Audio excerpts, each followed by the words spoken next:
बिस्मिल्लाहिर्रहमानिर्रहीम, अस्सलाम वालेकुम। इस उम्मीद और दुआ के साथ कि आप बिल्कुल खैरियत से हैं। आज 23 मार्च यौम करारदाद पाकिस्तान मनाने के लिए हमारे साथ हैं एक्सप्रेसो के स्पेशल एपिसोड के साथ, स्पेशल ट्रीटमेंट के साथ मैं हूं इमरान हसन और मैं हूं अरमला हसन। उम्मीद करते हैं 23 मार्च की सुबह आप सबके लिए अच्छी होगी और कोशिश करेंगे कि आज का ये स्पेशल शो जो एक्सप्रेसो का है ये हमारे लिए भी स्पेशल रहे और आपके लिए भी। एग्जैक्टली 23 मार्च 1940 यौम पाकिस्तान। ये दिन बिलाशुबा उस तारीखी करारदाद की याद दिलाता है जिसमें मुसलमानों की आज़ादी, शनाख्त और वकार की उमंगों की तर्जुमानी की गई थी।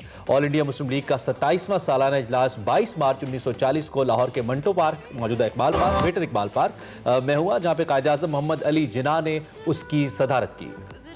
23 मार्च के हवाले से आपको बताएं तो शेर बंगाल मौलवी फजल हक से करारदाद लाहौर पेश की गई और मौलाना जफर अली खान ने करारदाद का उर्दू में तर्जमा पढ़ा। ये करारदाद लाहौर कुल 4 पैराग्राफ और 400 अल्फाज पर मुश्तमिल थी, जिस मकसद बरसगीर का मकसद जो बेसिक था बरसगीर के मुसलमानों के लिए एक अलहदा रियासत कायम करना था, जहाँ मुसलमान अपने ज़ाती फ़राइज़ आज़ादी के साथ अदा कर सकें, जहाँ वो अपनी मईशत अपने इंतजाम के लिए आज़ाद होंगे। बिल्कुल, जहाँ अंग्रेज़ की गुलामी होगी न हिंदुओं की बालादस्ती। उस अजीम रियासत के क़याम की जद्दोजहद तारीख की एक बेमिसाल शख्सियत, इंसानियती और इंसानी अक़दार के अलंबरदार, आने वाले वक्त की बसीरत रखने वाले मुदब्बिर सियासतदान कायद आज़म मोहम्मद अली जिन्ना की क़यादत में शुरू हुई, जिसने सिर्फ 7 साल बाद तकमील पाकिस्तान की सूरत में हकीकत का रूप धारा। इस दिन की मुनासबत से हम बेहसियत कौम हर साल 23 मार्च को यौम पाकिस्तान के तौर पर मनाते हैं। आज खैबर से महरान तक, पंजाब से मकरान तक, कश्मीर से गिलगित बल्तिस्तान तक यौम पाकिस्तान मिली जोश जज्बे के साथ मनाया जा रहा है। बिल्कुल, पाकिस्तान की मसल्लह अफवाज करारदाद पाकिस्तान की मुनासबत से परेड और दफाई ताकत की नुमाइश करती है। ताहम आज परेड मौसम की खराबी और बारिश के बायस मुलतवी कर दी गई है और अब ये तयशुदा प्रोग्राम के मुताबिक 25 मार्च को मुनक्किद की जाएगी। और अगर हम गुज़िश्ता साल की बात करें तो कोविड की वजह से इस तकरीब का इनेकाद मुमकिन नहीं हो सका था और कोरोना के बढ़ते खतरात से आवाम को महफूज रखने के लिए परेड को मनसूख किया गया था। अगरचा अब भी पाकिस्तान कोरोना की तीसरी लहर की लपेट में है और इससे हम ओवरऑल ज़िंदगी के हवाले से बात करें मुतासिर हुई है, मगर इसके बावजूद यौम पाकिस्तान परेड के इनेकाद का मकसद दुनिया और अवाम को ये पैगाम देना है कि दहशतगर्दों और अक्सरियत पसंदों से लड़ाई के बुरे दिन गुजर गए और हम मामूल की तरफ, जो मामूल की ज़िंदगी है उसकी तरफ वापस। बिल्कुल, और इस दफ़ा का थीम है एक कौम एक मंजिल। मुश्किल वक्त अभी तक चल रहा है, मुश्किल वक्त अभी तक थमा नहीं है, मुश्किल लम्हों से हम गुजर रहे हैं। अनफॉर्चुनेटली हमारी अपनी गलतियाँ, कुछ ऐसे मसाइल जिसका शिकार पाकिस्तान की रियासत रही। हम दुआ करते हैं कि आने वाला वक्त पाकिस्तान के लिए बहुत अच्छा हो, बहुत बेहतर हो और हम सब ने इनफरादी तौर पर अगर अपनी जिम्मेदारियां पूरी करना शुरू कर दी तो वी बिलीव कि कल हमारा होगा। इस नोट के साथ हमने प्रोग्राम का आगाज़ किया है और इसके साथ ही हेडलाइंस। 23 मार्च तजदीदे अहद का दिन पाकिस्तान में कौमी जोश व जज्बे से मनाया जा रहा है। इस्लामाबाद में आज होने वाली परेड अब 25 मार्च को शक्करपड़िया पर होगी। कोरोना बेकाबू, मुल्क भर में पाबंदियां मजीद सख्त, कारोबारी मराकज रात 8 बजे बंद करने का हुक्म। 26 मार्च को हुकूमत ने कोई रुकावट डाली तो चेयरमैन नैब जिम्मेदार होंगे, लीगी रहनुमा राना सनाउल्लाह की वार्निंग। सिलेक्ट होना लाहौर के सियासी खानदान का माजी है, मेरी रगों में सिलेक्ट होने वाला खून नहीं। बिलावल भुट्टो जरदारी का नून लीग पर नाम लिए बगैर तंज। आर्मी चीफ से air chief marshal Zaheer Ahmed Babar की मुलाकात। ISPR के मुताबिक आर्मी चीफ ने कमांड संभालने पर मुबारकबाद दी। कौश की नामवर खिलाड़ी नोरीना शम्स होंगी एक्सप्रेसो की खुसूसी मेहमान। और सेगमेंट मेरा पाकिस्तान में हिना न्याजी सैर करवाएंगी इलामा इकबाल म्यूजियम की। जी, हेडलाइंस आपने देखी और हमने आपको बताया है कि आज का शो स्पेशल होने वाला है। कुछ सेगमेंट्स की शक्ल में बहुत सारे गेस्ट भी हमारे शो का हिस्सा होंगे, लेकिन इससे पहले हम लाहौर के मीनार पाकिस्तान, लाहौर का जिक्र हो, मीनार पाकिस्तान का जिक्र ना हो, ऐसा कैसे हो सकता है? 23 मार्च का जिक्र हो, लाहौर और मीनार पाकिस्तान का जिक्र ना हो। तो ये जो मामला है इस पे हमारे जो एक नुमाइंदा है, उन्होंने आसिफ महमूद साहब, उन्होंने मीनार पाकिस्तान से एक स्पेशल रिपोर्ट बनाई है, आपको वो दिखाते हैं। जीवे पाकिस्तान, पाकिस्तान, पाकिस्तान, जीवे पाकिस्तान। ये है माली बूटे शाह, जो पिछले 12 साल से मीनार पाकिस्तान के साए में काम कर रहे हैं। बूटे शाह का कहना है बतौर माली वो किसी भी पार्क में काम कर सकते थे, लेकिन मीनार पाकिस्तान में अकीदत और मोहब्बत के जज्बे के साथ काम करते हैं। लोग दूरों दूरों आन के वेंदे ने खूबसूरतियां, साडा जज्बा है, ये वास्ते असीं जिहड़ी ना मेहनत ज़्यादा करी थी। 23 मार्च 1940 को मंटो पार्क में करारदाद पाकिस्तान मंजूर की गई, लेकिन 72 वर्षों बाद यहाँ कई तब्दीलियाँ आई हैं। अब ये पार्क ग्रेटर इकबाल पार्क के नाम से जाना जाता है। यहाँ पे एक नेशनल हिस्ट्री म्यूजियम बनाया गया है, जो कि तहरीक पाकिस्तान के हवाले से जो भी यहाँ पे काविशें की गई, जो स्ट्रगल्स की गई, उनको अमली तौर पे, फिजिकली तौर पे वो चीज़ें यहाँ पे नुमाइश के लिए रखी गई हैं। मीनार पाकिस्तान एक अजीम कौमी शाहकार है। ये मीनार तहरीक आज़ादी की इलामत और हमारी तारीख का अहम निशान है। ग्रेटर इकबाल पार्क में सीना ताने खड़ा ये मीनार पाकिस्तान ना सिर्फ हमारा कौमी विरसा है, बल्कि ये 1940 में पेश की गई उस करारदाद की याद भी दिलाता है, जिसके नतीजे में हमें ये आज़ाद वतन हासिल हुआ। Asif Mahmood, express news, Lahore. आपको हमने दिखाया कि इस वक्त जो वहाँ पे माली बूटे शाह है वो किस तरीके से आज भी ओन करते हैं इस मिट्टी को, जिस मिट्टी के अंदर हमारे बड़ों का खून है। और लाहौर की सरजमीन तो जिसने बुनियाद रखी तहरीक पाकिस्तान की, और फिर मीनार पाकिस्तान वो तारीखी जगह हम सबको मालूम है। आज का दिन हमारे लिए बहुत फ़ख्र की बात भी है, और आज के दिन का बुनियादी मैसेज बेसिकली एक डिटर्मिनेशन की जानिब हमें रेफर करता है कि once you decide something and you start working for something you can achieve it. This is what Pakistan के बनाने वालों ने जो किया, और उसके बाद पाकिस्तान बारज़े वजूद में आया। इस पे हम बात करें। खैर, इससे पहले कि हम आगे बढ़ें, आज के शो में हमें शाह महमूद कुरैशी साहब ज्वाइन करने वाले हैं, हमारे वजीर खारजा। उनसे हम जरा बात करेंगे, thanking him in advance. Thank you very much Shah साहब, आप हमें ज्वाइन करने वाले हैं। नौरीना शम्स हमें ज्वाइन कर रही हैं, जो कि फेमस स्क्वाश प्लेयर हैं, और उनकी जिंदगी की जर्नी कितनी इंटरेस्टिंग रही है, किस तरीके से उन्होंने मुख्तलिफ 3 स्पोर्ट्स के अंदर अपने आप को मनवाया है। मीरान शाह से उनका ताल्लुक है, लोअर दीर से उनका ताल्लुक है, इसी पे हम उनसे भी बात करेंगे। और इसके अलावा हमारे साथ वेन और राजिक, जो कि तबला नवाज है, जबरदस्त कौमी धुनें बनाते हैं, यंग हैं लेकिन तबला बजाते हैं। आज के शो में हमें वो भी ज्वाइन करने वाले हैं। तो बहुत सारे मेहमान हैं, स्पेशल शो है 23 मार्च का, लेकिन अभी हमें एक ब्रेक लेनी है। ब्रेक के बाद हाजिर होंगे, so stay tuned to espresso.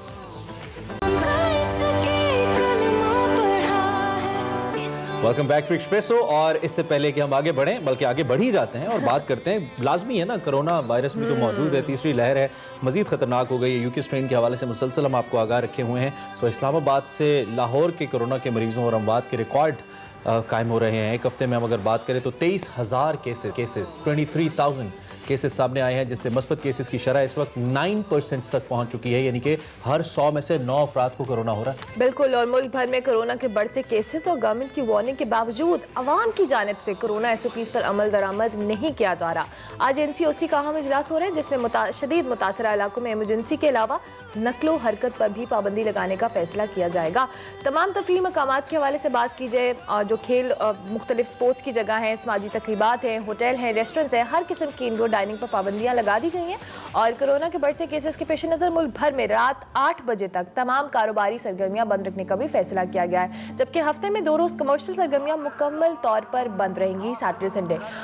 Intercity transport 50% गुंजाइश के साथ, जबकि रेल सर्विस 70% गुंजाइश के साथ चलाई जाएगी। और तालीमी इदारों को खुला रखा जाएगा या बंद किया जाएगा, इसका फैसला आज के दिन होगा और कल के दिन होगा। अच्छा, इसमें एक बात मुझे समझ नहीं आती है, 70% से क्या कोरोना नहीं होता यार? मेरे हाल से 30% कट करने से कौन सी मेंटेन करने की कोशिश, मतलब या तो आप करें या ना करें, इसको धूल तो ना झोंके आवाम की आंखों में। मतलब मैं ये नहीं कहता कि आप लॉकडाउन करें, कतई तौर पे जरूरत नहीं है, लेकिन SOPs अगर हो तो SOPs नजर आने चाहिए, फिर इन्फोर्स करना पड़ रहा है। आवाम खुद तो ख्याल कर ही नहीं रहे। खैर, वी हैव एग्जैक्टली अभी हमारे साथ हमारे 2 नुमाइंदे मौजूद हैं, लाहौर से और कराची से। लाहौर से हमें ज्वाइन करें अफजाल तालिब साहब, और कराची में ज्वाइन करें आफ्ताब खान साहब। दोनों से जानेंगे, जिस तरह से भी हम बात कर रहे थे कि 23 मार्च को परेड जो है वो मौसम के पेश नज़र कर दी गई। पिछले साल हमने देखा था कि कोविड की वजह से आवाम को बेफूज रखने के लिए इसको मंजूर किया गया था, लेकिन अभी आवाम जो SOPs पर अमल दरामद नहीं कर रही। लाहौर से अफजाल तालिब साहब हमारे साथ मौजूद हैं। अफजाल साहब, मैं आपकी जानिब आऊंगी, क्या सिचुएशन है ओवरऑल? लोगों को तो बार बार गवर्नमेंट की जानिब से वार्निंग दी जा रही है कि केसेस बढ़े हैं, SOPs का ख्याल रखें। क्या लगता है, आवाम में कुछ इस हवाले से आगाही या हमें कुछ इंप्रूवमेंट नजर आ रही है? जी बिल्कुल, जैसे आपने कहा कि कोरोना के हवाले से तो केसेस जो है बतदरीज लाहौर में इजाफा होता जा रहा है, लेकिन पब्लिक है कि वो मानने को तैयार नहीं। अगर लाहौर में हम कोरोना की जो बढ़ते हुए केसेस की बात करें तो लाहौर में 1153 केस जो नए केस आए हैं, जिनमें 466 जो है वो ज़ेर इलाज हैं। इनमें 166 ICU में और 78 जो है वो वेंटिलेटर में मौजूद है। और इसमें बदतरीज इजाफा हो रहा है। गवर्नमेंट की तरफ से, इंतजामिया की तरफ से वाज़ेह हदायत जारी की गई हैं। जैसे आपने बताया कि SOPs के हवाले से और महकमा हेल्थ के हवाले से जो SOPs का ऐलान किया गया, पब्लिक उस पर अमल दमल करने के लिए तैयार नहीं है। अब इस इंतजामिया ने कल तक जो रिपोर्ट है वो तकरीबन 30 से लेकर 35 के करीब शादी हाल जो है, रेस्टोरेंट और होटल्स वगैरह को सील तो किया है, लेकिन इसके बावजूद जो है वो पब्लिक सेक्टर पे मार्केटों में, जो शॉपिंग प्लाजों में और दीगर जो रोज़मर्रा के जो दीगर कारोबारी मराकज़ हैं, वहाँ पे SOPs के हवाले से अमल दरामद जो है वो किया जाता है। इसलिए इंतजामिया की तरफ से, पुलिस की तरफ से भी कमज़ोरी किसी हद तक तो है, लेकिन कोरोना के हवाले से तक उस वक्त हम कामयाब नहीं हो सकते जब तक हुकूमत के साथ पब्लिक जो है इसमें शामिल ना हो। तो पब्लिक की तरफ से जो रिस्पॉन्स आना चाहिए वो नहीं आ रहा, जिसकी वजह से कोरोना में अफजाल साथ ही रहिए। ये तो आप लाहौर की बात कर रहे हैं, ज़रा आफ्ताब से भी हम बात करते हैं। आफ्ताब से हम पूछते हैं ज़रा वो कराची की सूरत हाल हमें क्या बताएंगे। कराची गुंजान आबाद भी है, दो के इस वक्त ज़्यादा वल्नरेबल पंजाब है और लाहौर है, लेकिन कराची ओबियसली सबसे बड़ा शहर है हमारा और इससे पहले बड़े केसेस आए थे यहाँ पे। आफ्ताब, इस वक्त कराची के अवाम का क्या रद्द अमल है? अवाम एक्सेप्ट करने को तैयार है कि इस वक्त ये जो UK स्ट्रेन है ये पहले वाली वेव से ज़्यादा डेंजरस है, ज़्यादा खतरनाक है? जी देखिए, तीसरी लहर की अगर हम बात करें कोरोना की, तो इसमें जो है वो हस्बे साबिक, क्योंकि दूसरी लहर के दौरान चूँकि सख्तियाँ ज़्यादा की गई थी, लोगों को अवेयरनेस भी फराम की गई थी, जिसकी वजह से हालात कदरे बेहतर हो गए थे और चूँकि लॉकडाउन की तरफ भी हम चले गए थे। लेकिन अभी तीसरी लहर के दौरान देख रहे हैं कि शहरियों की जानिब से लापरवाही बढ़ती जा रही है। अगर हम बड़े मॉल्स की बात करें, शॉपिंग सेंटर्स की बात करें, तो वहाँ पे जितने भी सेफ्टी के जो वो है इंतज़ामात हैं, हिफाजती इंतज़ामात, वो तो किए जा रहे हैं, जिसमें मास्क है और इसके अलावा जो है वो टेम्परेचर भी चेक होता है और इसके अलावा सैनिटाइजर भी उनको यूज़ किया जाता है। लेकिन बहुत सारी शहर की ऐसी मार्केट्स है जिसमें अगर ज़रा मार्केट की बात करें, लाइट हाउस की बात करें, इम्प्रेस मार्केट की बात करें, तो वहाँ पर जो है वो ये कहना बेजान होगा कि लोग वेले घूम रहे हैं, कोई उनको जो है वो मास्क लगाने कभी जो है वो खातिर। हॉस्पिटल्स के हवाले से कुछ इन्फॉर्मेशन है, सुना है बड़ा प्रेशर है हॉस्पिटल्स के ऊपर इस वक्त? जी देखिए, जो CM हाउस की तरफ से जो अलामिया जारी किया गया था कल रात, उसके मुताबिक जो है 174 नए केसेस रिपोर्ट हुए हैं और अगर मजमूई तादाद की बात करें तो 5149 जो है वो टोटल केसेस की तादाद है, जिसमें 4877 जो है वो लोग घरों पर हैं। इसके अलावा जो है 264 जो है वो आइसोलेशन सेंटर में और 35 लोग वेंटिलेटर्स पर हैं। ये सूरत हाल है और अगर लोगों की चूंकि आगाही इस वक्त बहुत ज़रूरी है कि लोग जो है इसको अभी भी देखें। यहाँ पर ये वाला रवैया है जो कि पहले भी हमने देखा, पहली लहर के अंदर, दूसरी लहर के दौरान लोग ये समझते हैं कि खुदा न खास्ता इसमें हकीकत नहीं है और ये जो है इस तरह की बातें होती है। तो ये रवैये जो है तर्क करने की ज़रूरत है और लामोहल्ला जो है ख़ासतौर पर वो फर्द जो घर से बाहर रहते हैं कामों के लिए या कारोबार के लिए, दुकानों के लिए, तो उनको लाजमी, क्योंकि उन्होंने अल्टीमेटली वापस घरों को जाना होता है, तो उनको जो है लोगों को दरमियान अगर रहना है तो इन चीज़ों पे जो है बड़ी सख्ती से हमें बताया जा रहा है। अगर हम बात करें, चीफ मिनिस्टर भी आपके पास आने वाले हैं यहाँ पे, उन्होंने शायद बात करनी है 23 मार्च के हवाले से, तो उनसे भी फिर हम लिंक करेंगे। बिल्कुल लिंक करेंगे। और मीनवाइल हम अफजाल तालिब की तरफ भी चलते हैं। अफजाल, जिस तरह से इमरान ने की थी कि हॉस्पिटल्स की क्या सिचुएशन है, लाहौर में भी यही कहा जा रहा है कि हॉस्पिटल में उस तरह से स्पेस नहीं है, नए पेशेंट्स को नहीं एडमिट किया जा रहा, खुदा ना खास्ता कभी ज़रूरत पड़ रही है जिसको भी। नहीं, चूँकि लाहौर में जो है इंतजामिया की तरफ से सरकारी अस्पतालों के अलावा प्राइवेट सेक्टर पे भी मुख्तलिफ प्राइवेट हॉस्पिटलों को भी जो है वो डिटर्मिन कर लिया है कि किन किन अस्पतालों में खुदा ना खास्ता मरीजों की तादाद ज़्यादा होती है, तो जितने लाहौर में प्राइवेट बड़े हॉस्पिटल हैं उनको रजिस्टर कर लिया गया है ताकि अगर बर वक्त जरूरत पेश आए तो वहाँ पर भी जो है मरीज जो है वो शिफ्ट किए जा सकते हैं। लेकिन अभी लाहौर में जो सूरत हाल है, जैसे मैंने बताया कि 466 जो मरीज ज़ेरे इलाज हैं, जो मुख्तलिफ अस्पतालों में, सरकारी अस्पतालों में ज़ेरे इलाज हैं, जिनमें से 166 जो है वो ICU में और 78 जो मरीज़ हैं वो वेंटिलेटर पे हैं।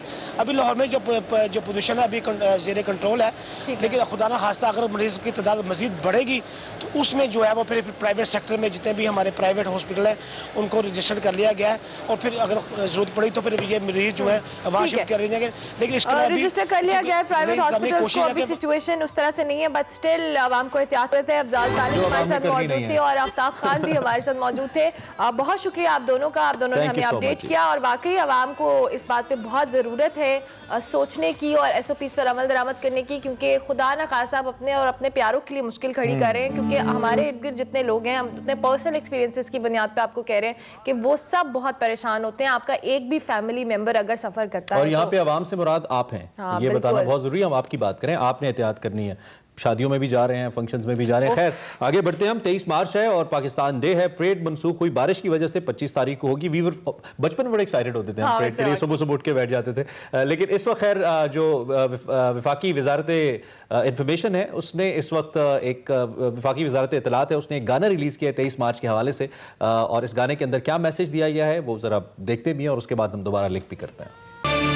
Welcome back to Express. और अब मुल्क की सियासत की बात तो करना लाजमी है ना। कोरोना की बात हम इससे पहले कह रहे थे। कोरोना चैलेंजिंग हो रहा है, वक्त के साथ साथ हुकूमत और अपोजिशन के दरमियान या PDM के दरमियान जो सियासत है वो भी चैलेंजिंग हो रही है। PDM और हुकूमत आमने सामने है, एक दूसरे को शदीद तनकीद का निशाना बनाया जा रहा है। लेकिन अब सूरत हाल ऐसा लगता है कि अक्सर तब्दील हो रही है। इस वक्त PDM की दो बड़ी जमातों के दरमियान इख्तलाफात सामने आ रहे हैं। मुस्लिम लीग नून का रवैया जारहाना हो रहा है। इस्तीफों पर इख्तलाफ के बाद सेनेट में अपोजिशन लीडर के मामले पर मुस्लिम लीग नून और पीपल्स पार्टी में बयानबाजी शुरू हो चुकी है। बिल्कुल, ये सियासत है और ये बयानबाजी हो रही है।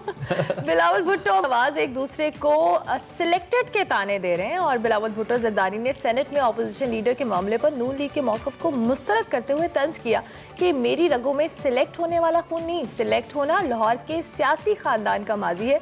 दूसरी जानिब बात की जाए तो नैब ने मुस्लिम लीग नून की नायब सदर मरियम नवाज को चौधरी शुगर मिल्स और जाती उमरा राजी केस में 26 मार्च को तलब कर रखा है। मरियम नवाज ने 26 मार्च को PDM रहनुमाओं और कारकुनों के साथ रेली सूरत में नैब लाहौर के सामने पेश होने का ऐलान कर दिया है और अरकान पार्लियामेंट और कारकुनों को 26 मार्च को एहतजाज की कॉल भी दी है। बिल्कुल, और इससे पहले मुस्लिम लीग ने नैब के खिलाफ ऐलान जंग कर दिया है। लीगी रहनुमा राना सनाउल्लाह चेयरमैन नैब को मुखातिब करते हुए कहते हैं और खबरदार किया है उन्होंने कि नैब गवर्नमेंट के कहने पर गैर कानूनी गिरफ्तारियों और जो नोटिस का सिलसिला है उसको बंद करे, वरना बाबे रहमते जैसा लोगों का हाल देख ले।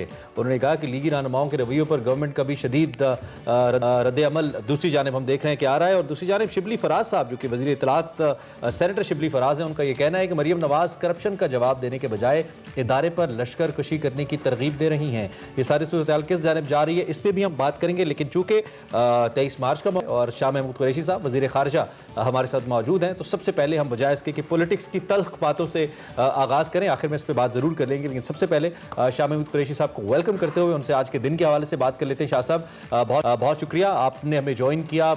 1940 के अंदर आज ही के दिन करारदाद पाकिस्तान मंजूर हुई लाहौर के अंदर, और बड़ा अहम दिन है पाकिस्तान की तारीख को लेकर, जब उस वक्त के मुसलमानान बरे सगीर ने यह फैसला किया कि उन्हें एक अलग मुल्क चाहिए, अलग वतन चाहिए। आज के दिन की हमारी तारीख को लेकर और हमारे हाल को लेकर क्या इंपॉर्टेंस है, क्या कहेंगे आज के दिन के हवाले से?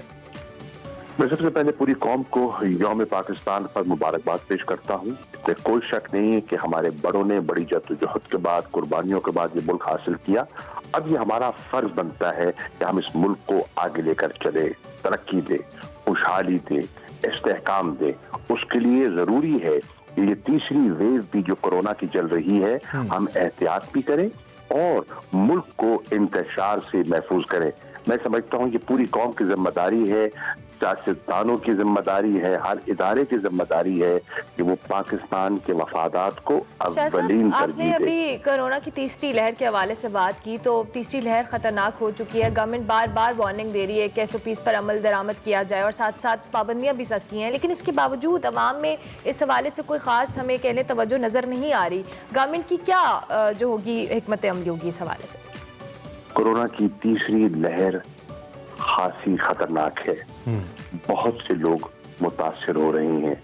ऐसे लोग भी मुतासिर हुए हैं जो कोरोना का शिकार हो चुके थे, उनको दूसरी मर्तबा भी इसके हमले का सामना करना पड़ा। मेरी गुजारिश है पूरी कौम से, अपने शहरियों से, एहतियात बरतें, अपने लिए, अपने खानदान के लिए, अपने गिरदो नवा, अपने महल्लेदारों को समझाएं, उनको बताएं कि एहतियात में हमारी बेहतरी है। हुकूमत की जो हिकमत अमली है, आपको परेशान करना नहीं है, आपकी मदद करना है। हमने मिलकर इसका मुकाबला करना है। मुश्किलात आती हैं, लेकिन हमने देखना है कि हमने इस मुश्किलात से मिलकर इन पर गलबा कैसे पाना है। ठीक है, बिल्कुल ठीक है। मिलकर एफर्ट तो करनी है, लेकिन दूसरी जानिब ओबियसली वैक्सीनेशन का भी एक अमल जारी है और चीन हमारा दोस्त मुल्क है। हर जगह पे हम एक दूसरे के साथ खड़े होते हैं। जब चीन के अंदर कोविड आया था तो पाकिस्तान पहला मुल्क था जिसने चीन को इमदादी सामान भिजवाया था और खैर सगाली का पैगाम भी भिजवाया था और चीन इस बात का इदराक भी करता है। आपकी बात भी हुई है चीनी वज़ीर ख़ारिजा से हमारी इतलात के मुताबिक, तो वैक्सीनेशन के हवाले से कोई बात हुई है? क्या चीन मज़ीद हमें वैक्सीन की डोजेस देने जा रहा है? इस हवाले से कोई अपडेट अगर आप हमें दे पाएँ शाह साहब। चीन के वज़ीर ख़ारिजा से टेलीफोन पर बात हुई तो मैंने उनको पाकिस्तान का जो नेशनल एक्शन प्लान है टीकों का, कोरोना वैक्सीन के इस्तेमाल का, इनोकुलेशन का, उससे आगाह किया और बताया, उनका शुक्रिया भी अदा किया कि जो उन्होंने पहले हमारी मदद की है और साइनोफार्म वैक्सीन हमें भेजी है तोहफे के तौर पर। और मैंने उससे गुजारिश की कि हमारी मजीद ज़रूरियात के लिए हमें फौरी तौर पर 1 मिलियन डोजेज और चाहिए। तो उन्होंने कहा कि बिल्कुल हमें एहसास है और पाकिस्तान के साथ हमारे ताल्लुकात इस नौइयत के हैं कि हमारे पास 100 से ज़ायद मुल्कों के ऑर्डर्स हैं, लेकिन हम पाकिस्तान को तरजीह देंगे। चुनांचे तय हुआ इंशाअल्लाह हमारा जहाज चीन जाएगा और 1 मिलियन डोजेज इंशाअल्लाह मार्च के महीने में हमारे पास और आ जाएंगी। हमारा ये भी तय हुआ कि 4 मिलियन डोजेज इंशाअल्लाह हम हासिल करेंगे अप्रैल के लिए, ताकि हमारा ये जो तसलसल है ये बरकरार रहे। Great effort. ठीक होगा शाह साहब। इसके साथ साथ अब थोड़ी सी पॉलिटिकल साइड पे भी आए तो मरीम नवाज 26 मार्च को पीडीएम रहनुमा और कारकुनों के साथ नैब में पेश होने जा रही हैं। गवर्नमेंट की क्या हिकमत अमली होगी, क्या स्ट्रैटेजी होगी इन तमाम तर सिचुएशन से निपटने के लिए? मेरी गुजारिश ये होगी पीडीएम के ज़ोमा से, अकाबरीन से और कारकुनान से, देखिए कोरोना की वबा बड़ी तेजी से फैल रही है, आपको एहतियात बरतनी चाहिए और कोई ऐसा कदम ना उठाएं जो कि गैर कानूनी हो और जिससे आप अपने आप को और अपने बच्चों को और अपने खानदानों को मुतासर करें। आपने इजहार यकजहती करना है, बड़े मौके आएंगे। 26 मार्च को अपने फैसले पर नजरसानी करें। राइट शाह साहब, बहुत शुक्रिया। एक तो इस इंतहाई अहम मौके पे पाकिस्तान डे के हवाले से आपने हमें ज्वाइन किया, आपको भी बहुत ज़्यादा मुबारकबाद और उसके साथ साथ यकीनी तौर पे कौम को तो मुबारकबाद है ही। थैंक यू वेरी मच, आपने टाइम निकाला और हमारे साथ आप मुख्तलिफ मौज़ूआत पे बात की। बड़ी अहम एक ब्रेकिंग न्यूज़ शाह साहब ने हम तक पहुँचाई, जो उनकी वांग जी से बात हुई जो कि चीनी वज़ीर ख़ारिजा हैं। उसके मुताबिक वो इमीडिएटली पाकिस्तान को 1 मिलियन और आने वाले कुछ वक्त के अंदर 4 मिलियन तक साइनोफार्म की जो वैक्सीन डोजेज हैं वो देंगे। So once again thank you China, being friends हमेशा हम एक दूसरे के साथ खड़े हुए हैं। इसी पॉइंट के ऊपर बिल्कुल ब्रेक लेनी है। 23 मार्च का स्पेशल शो है एक्सप्रेसो, तो अभी आपने मिस नहीं करना, बहुत कुछ है एक्सप्रेसो में। मिलते हैं एक ब्रेक के बाद।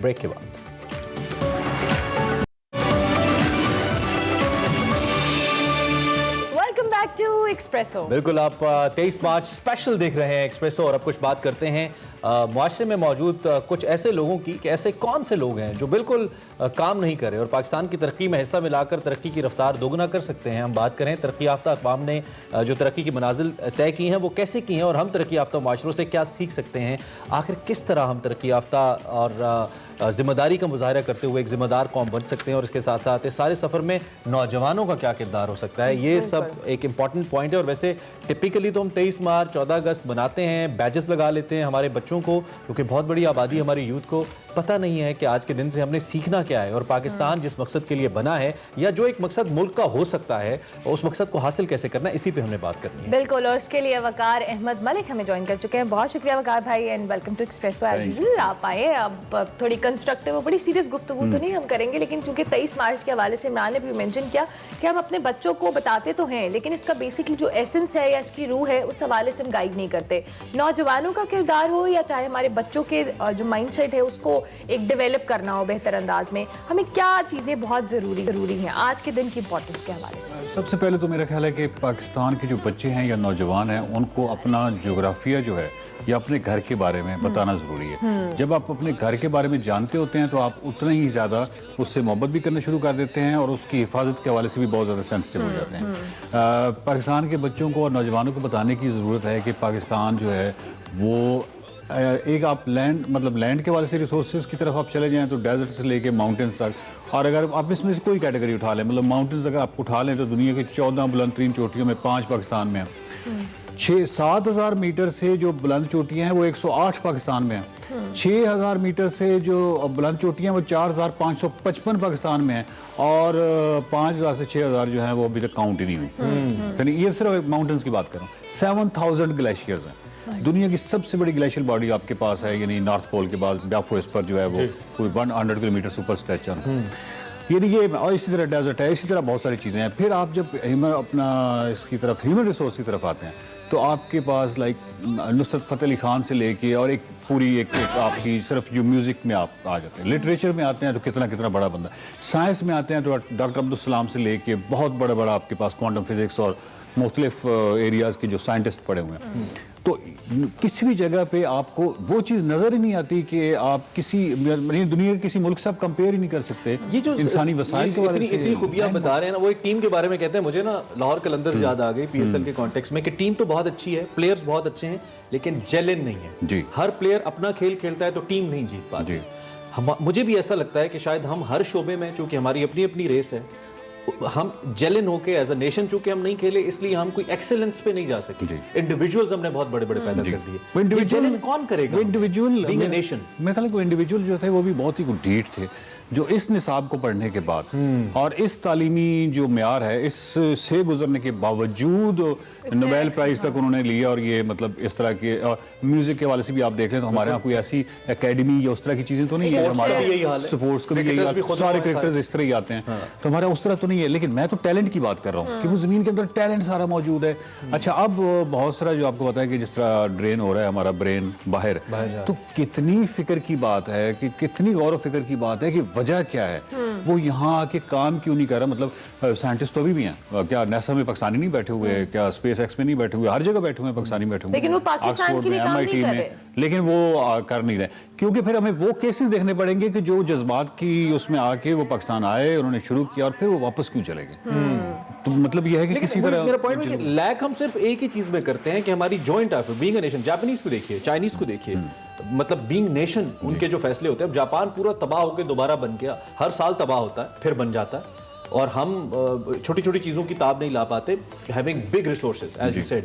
तो ये जो जेलिन होके चलना है, ये जो कि क्यूमुलेटिव डिसीजंस लेने हैं फिर उस पर अमल करना है, ये कहाँ से होगा? जब भी हम ऐसी कोई बहस छेड़ते हैं पब्लिक और प्राइवेट अपनी गैदरिंग्स में भी, तो हमारी फौरन नज़र सियासतदानों पे चली जाती है, सियासत शुरू हो जाती है।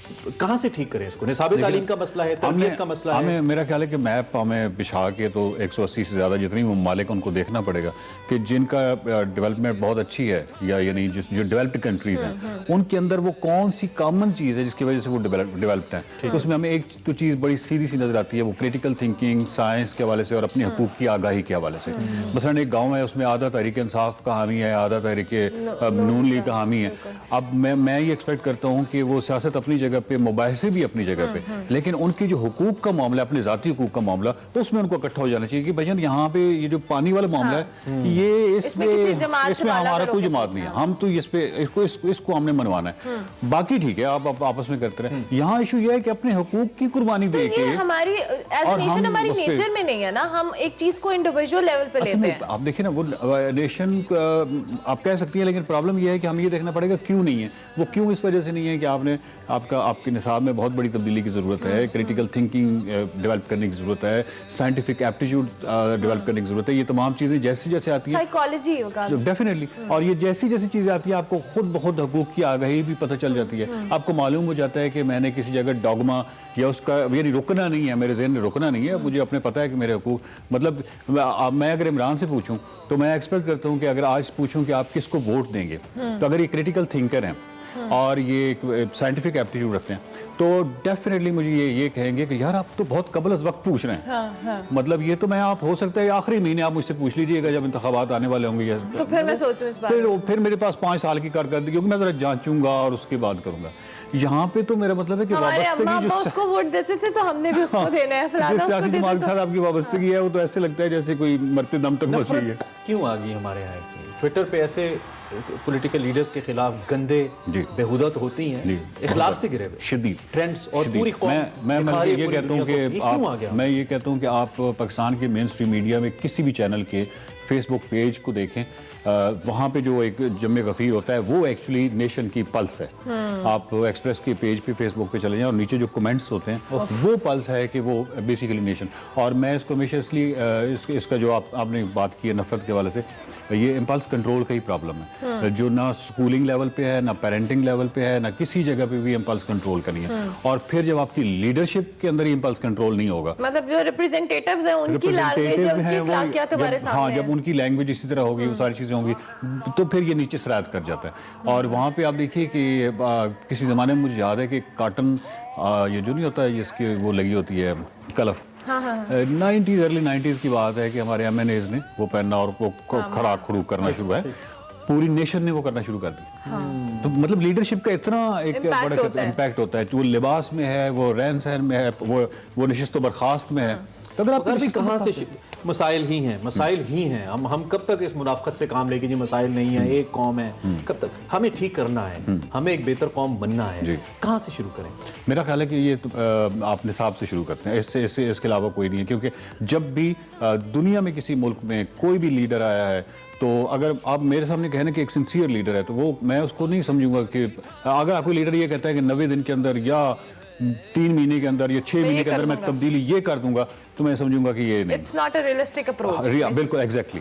क्योंकि वो लीडर जो है, वो जो आएगा उसको पता है कि मैं जो आज ईंट रखूंगा, ये बुनियादी रखूंगा, ये 30 साल बाद तब्दीली होगी, और आज से, और वो जो तब्दीली की मैं आज जो ईंटें रखूंगा, इसके लिए मुझे हर वक्त काम करना। शुरू कर दिया हमने? शुरू कर दिया नहीं, मेरा तो नहीं ख्याल, क्योंकि निसाब उधर ही है। बुनियाद रखी है कोई तब्दीली का नारा जिसका था अभी तक, वो जो 30 साल बाद वाली तब्दीली है, उसकी बुनियाद तो अभी तक मुझे कहीं नजर नहीं आ रही। क्योंकि वो बुनियाद जो है वो आप अपनी नई जनरेशन पे रखते हैं और उस पे रखते हैं। जब आपका 2 करोड़ से ज्यादा बच्चा ही स्कूल से बाहर है, तो उसके बाद आपने क्या? नई जनरेशन का बहुत झुकाव तो मगरिब की तरफ है, लोग जाना भी चाहते हैं, अडॉप्ट भी उन्हीं को करना चाहते हैं। ठीक है, ये मेरा ख्याल है कि वो जहाँ पे भी इंसानी हुकूक या किसी भी जगह पे आप प्रोटेक्टिव फील करते हैं, तो आप डेफिनेटली वहाँ पे जाना चाहते हैं। लेकिन दूसरी तरफ आपका जो इम्पल्स और वो तमाम चीज़ें हैं जज्बात वाले से, वो यहाँ की तरफ हो, तो अजीब एक कॉग्निटिव डिसोनेंस से शिकार है, इंतशार का शिकार है, इंतशार का शिकार है। एज ए नेशन हमें अपने रवैयों की जो कह लें उसको चेंज, और एज ए लीडरशिप भी हम करें, तो हमारे हुक्मरानों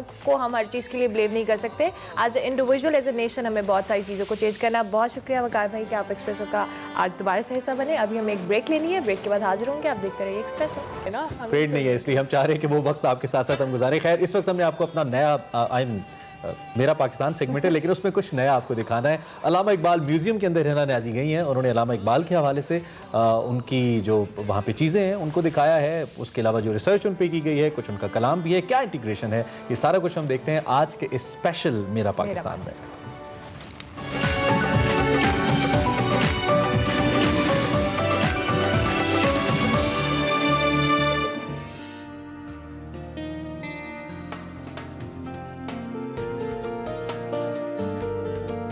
अस्सलाम वालेकुम नाज़रीन, मैं हूँ हिना न्याजी और आप लोग देख रहे हैं मेरा पाकिस्तान। इंसानी रूह को बेदार करने वाले शायर, असूल ज़वाबित की बारीकी परखने वाले कानूनदान, हकीमुल उम्मत, शायर मशरिक, मुसव्विर पाकिस्तान अल्लामा मोहम्मद इकबाल की यादगार और उनकी इस्तेमाल शुदा अशिया पर मबनी घर जावेद मंजिल में मौजूद हूँ। ये घर अल्लामा मोहम्मद इकबाल ने अपने बेटे जावेद के लिए बनाया, जिसको बाद में म्यूजियम का दर्जा दे दिया गया। तो आइए चल के करते हैं अल्लामा इकबाल म्यूजियम की सैर।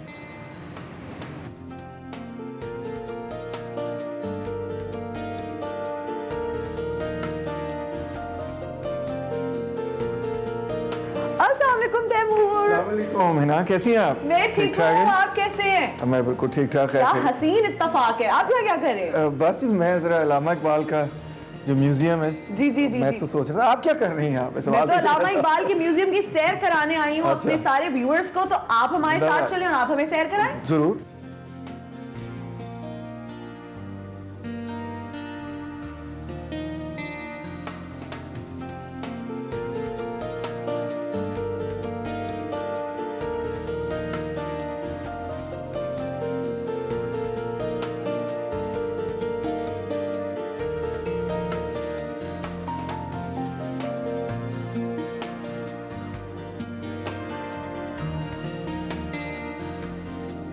हैंड राइटिंग,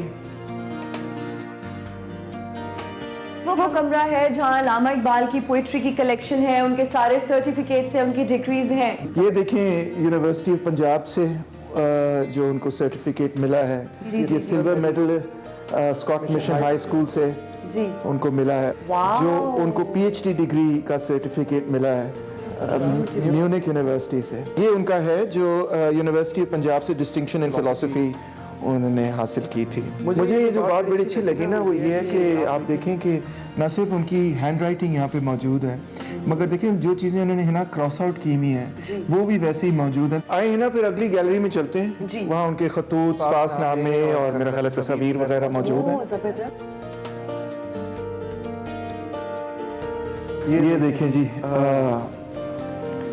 ये उन्होंने एक आर्टिकल लिखा हुआ है अंग्रेजी में, ये उनके पर्सनल स्टडीज़, पर्सनल नोट्स वगैरह हैं।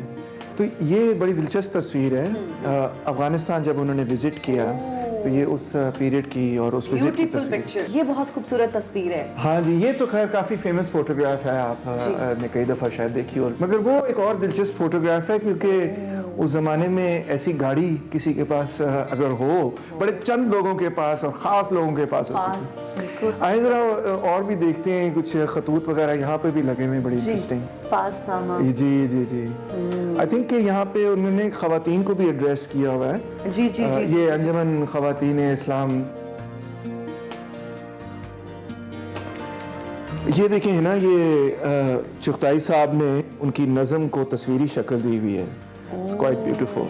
और ये भी एक और पोइम को तस्वीरी शक्ल दी गई है यहाँ पर। यहाँ पर एक बहुत यादगार तस्वीर है अल्लामा इकबाल की A.H. अब्दुर्रहमान के साथ। मगर इससे भी ज़्यादा यादगार तस्वीर जो है ना वो उस तरफ देखें कि अल्लामा इकबाल जो है चौधरी रहमत अली के साथ बैठे हुए। रियली, जिन्होंने पाकिस्तान का नाम तजवीज़ किया। अच्छा तैमूर, आपने अल्लामा मोहम्मद इकबाल के कलाम को बहुत खूबसूरती से गाया, तो हमारे नाज़रीन को भी कुछ गुनगुना कर सुना दें। इत्तेफाक से मैं गिटार भी लाया हूँ, तो मैं ज़रा मंगवाता हूँ गिटार, आपको गिटार के साथ सुनाता हूँ।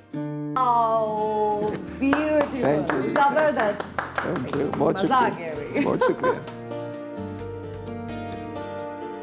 तैमूर, अब आप मुझे वो कमरा दिखाएं जहां अल्लामा इकबाल की बेगमात की तस्वीर हैं। जी, ये वो कमरा है। वो अगर आप राइट की तरफ देखें तो that is his first wife, then you see his second wife and then his third wife. From his third wife he had Javed sahab, जिनके नाम पे उन्होंने ये जावेद घर जो है, मंजिल जावेद मंजिल। And this is the house he was born in, Sialkot में। आप देख सकती हैं यहाँ पे। Beautiful. And I believe कि ये जो है that this is his school.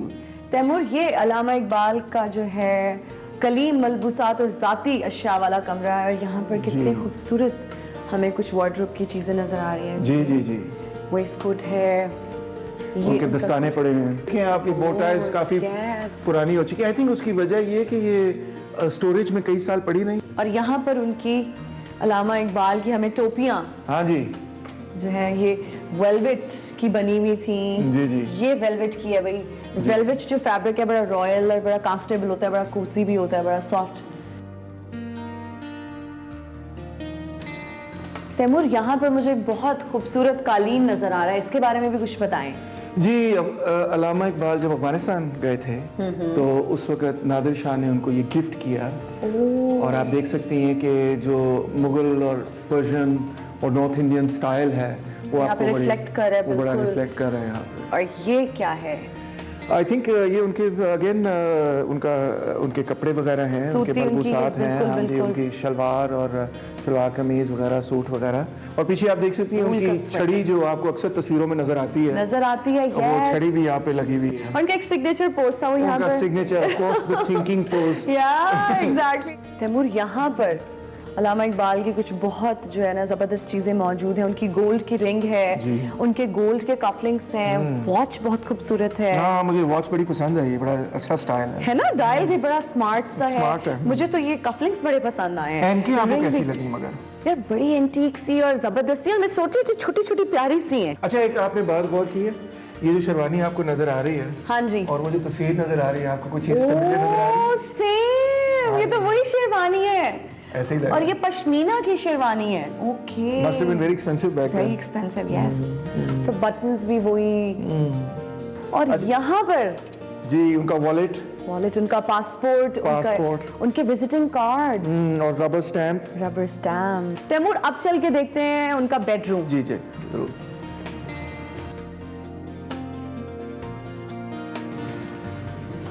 ये जी मेरा ख्याल है उनके शेविंग का सामान पड़ा हुआ है जी। और इस तरफ अगर आप देखें तो उनकी मेडिसिन वगैरह जो आखिरी वक्त में वो ले रहे थे। ओके जी, and I believe this is the bed जहाँ पे उनकी वफात भी हुई।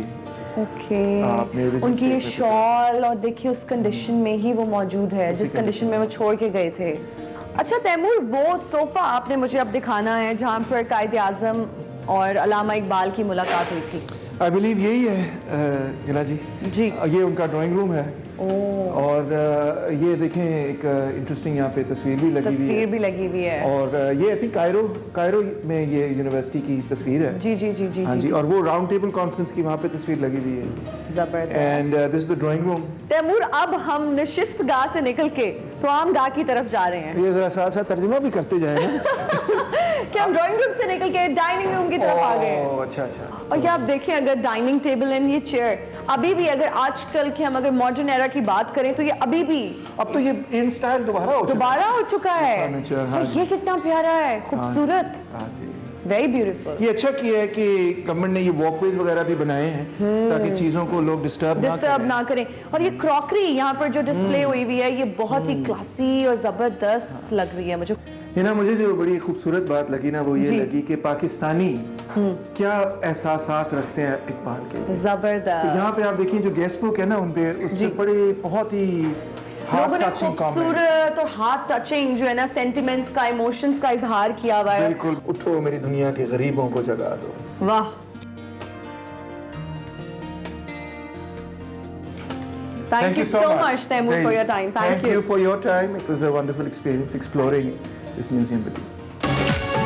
Welcome back to Expresso. Program में आगे बढ़ेंगे और आज हम आपकी मुलाकात एक ऐसी एथलीट से करवाने वाले हैं जिनका ताल्लुक खैबर पख्तूनख्वा के एक ऐसे इलाके से है जहाँ लड़कियों को खेलना तो दरकिनार, घर से निकलना भी मायूब समझा जाता था, मगर उन्होंने बतौर साइकिलिस्ट खेलों में शिरकत की और फिर लड़कों की क्रिकेट टीम में लड़का बनकर क्रिकेट खेली।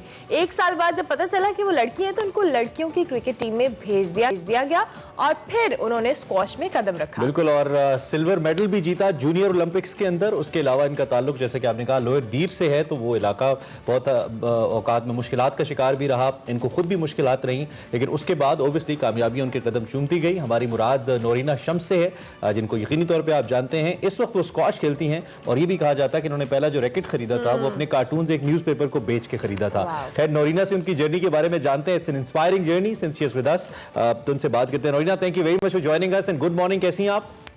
मैं ठीक हूँ, आप कैसे? Thank you so much for having me finally. Player is all of us और बहुत शुक्रिया आपने हमें ज्वाइन किया। सबसे पहले तो हमें ये बताइए इस सफर के बारे में कि ये सफर आपका कैसा रहा। यूजुअली ऐसा नहीं होता जैसा आपके साथ हुआ, फिल्मों में तो हो सकता है, रियल लाइफ में नहीं होता। So how was the journey?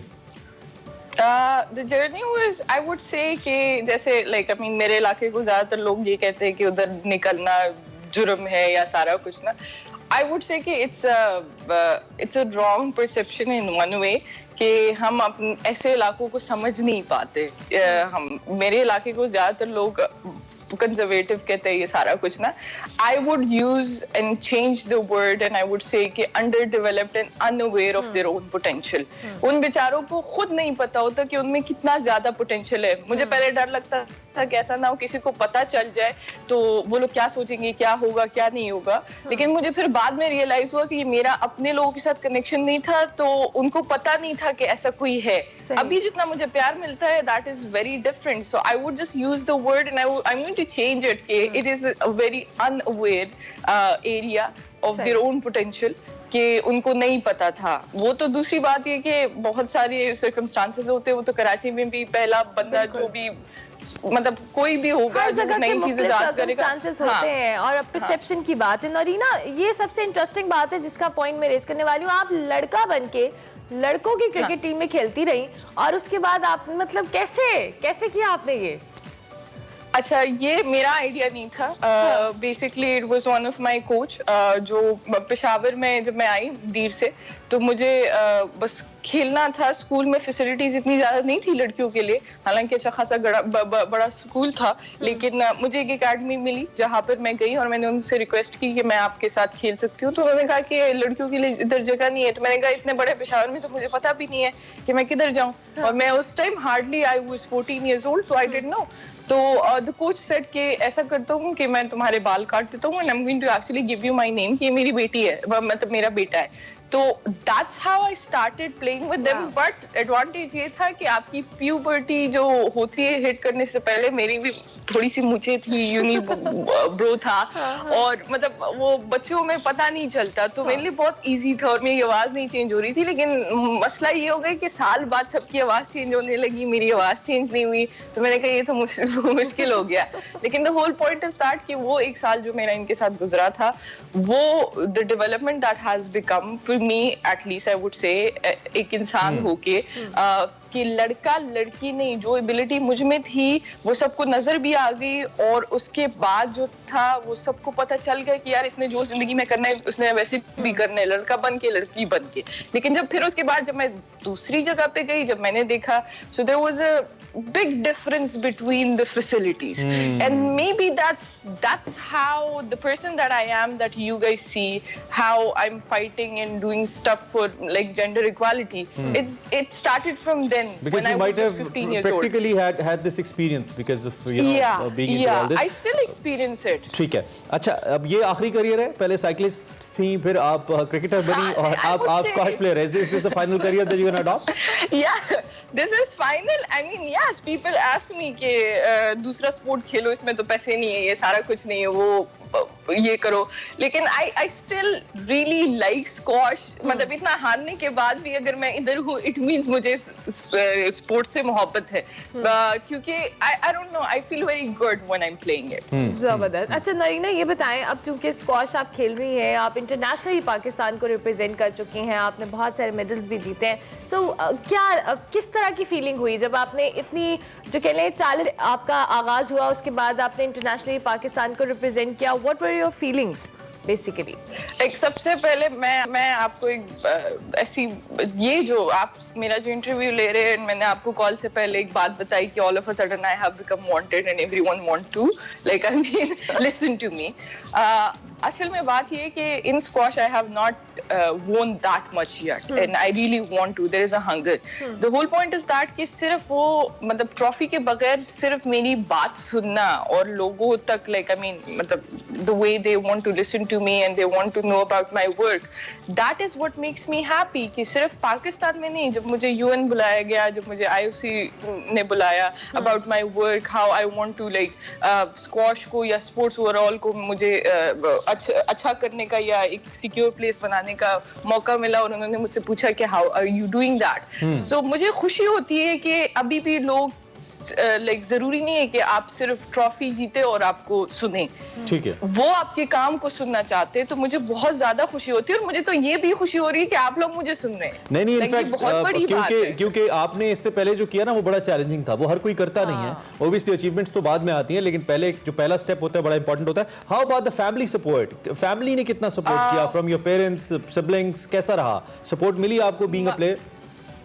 My mother is a single parent. My father died when I was just 11 years old. So for me, हमारे घर पे हम सबकी एक अलग अलग स्टोरी है। तो हम सब जो थे, हम सारी बहनें, अम्मी और मेरे जो भाई थे, हम सब जब स्ट्रगल कर रहे थे तो हम एक दूसरे को सिर्फ सपोर्ट कर रहे थे। तो स्टार्ट में थोड़ा सा मसला होता था, सबको पता था कि मुझे इन सारी चीज़ों का बहुत ज़्यादा शौक है। लेकिन जब मैंने स्क्वॉश प्रैक्टिकली खेलना शुरू किया, तो मेरी बहन, शी इज़ अ डॉक्टर, तो she actually once told me कि तुम ऐसा करो कि तुम संडे या सैटरडे को जाया करो उधर स्क्वॉश कोर्ट ना। तो मैंने उसको बोला कि जब तुम डॉक्टर बनो ना, तो फिर तुम क्लिनिक संडे सैटरडे जाया करो। मतलब ये वाला तो मामला रहता है मेरे ख्याल से सिबलिंग्स में। नरीना, हम चाहेंगे हमारे प्लेटफॉर्म से क्विक सा मैसेज आप उन तमाम लड़कियों को जो आपको आइडियलाइज करती हैं कि पहला स्टेप नो डाउट मुश्किल था, लेकिन आगे अचीवमेंट्स आपकी मुंतज़िर होती हैं, कोई छोटा सा मैसेज हमारे देखने वालों के लिए। मैं ये कहूंगी कि मैंने भी एक ऐसी जगह से स्टार्ट किया जहाँ ना मेरे अब्बा ने स्क्वॉश खेला, ना मतलब मेरे इलाके में से किसी ने कोई स्पोर्ट नहीं खेला था एक्सेप्ट द फैक्ट कि क्रिकेट खेला जाता था। और दूसरी बात ये कि लाइक आई मीन आपके दिल में जब आता है ना, इट मीन्स अल्लाह आपके लिए रास्ता खोलता है, दिल में वैसे नहीं आता। तो you just have to go and get it. Like I mean, I know hurdles होती है, लेकिन mostly hurdles आपके दिमाग में भी होते हैं, ठीक है। और आपको मैं सिर्फ एक मिसाल दूंगी कि अगर मैंने सिर्फ बाल काटे ना, I had to pretend to be a guy। मेरी कजन है, वो बाजोड़ एजेंसी में, वो 10 years तक वो लड़कों के स्कूल जाती रही है, लड़का बन के नहीं, लड़की बन के ही। वो पता नहीं कितने हजार बच्चों में से, लड़कों में से वो सिर्फ एक लड़की थी जो स्कूल जाती थी। So the whole point is that if she can do it, I can do it. If everyone else can do it, anyone can do it. आप बस करते रहो, आपके पास पानी खुद नहीं आता, आपको पानी के पास जाना पड़ता है। What a great message, Norina. 23rd मार्च भी है, so thank you so much for joining us. बहुत अच्छा लगा आपसे बात कर। आपको मुझे लगता है सुबह सुबह हमने उठा दिया है, बट स्टिल आपसे बात करके बहुत मजा आया। आप आंखें मल रही थी अपनी, but still it was nice talking to you. Thank you so much and we wish you a very best of luck for your future. Thank you so much. Naureena Shams हमारे साथ मौजूद थी, स्क्वॉश प्लेयर हैं और उनकी जो जर्नी है बहुत चैलेंजिंग रही, but at the end interesting as well. तो what's your excuse? 23rd March है, अपना जो भी अज़्म है उसको दोहराइए और आगे बढ़िए। ब्रेक लेते हैं, ब्रेक लेंगे, ब्रेक के बाद हाजिर होंगे। आप देखते रहिए एक्सप्रेसो। और हमारे साथ इस वक्त हमारे एक्सप्रेसो का हिस्सा बन चुके हैं Rayan Nazik. Welcome to Expresso. कैसे हैं आप दोनों हैंडसम बॉयज? हम बिल्कुल ठीक हैं। बिल्कुल ठीक है। आई मस्ट से कि आप बहुत प्रॉपर्ली और बहुत अच्छे ड्रेसअप हुए हैं अकॉर्डिंग टू 23rd मार्च। मामा ने सारी एफर्ट किया आपके लिए एज यूजुअल।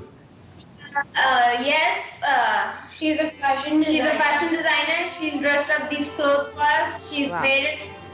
Lovely. मेहनत से she didn't sleep, and we like to thank you for appreciating our dressing.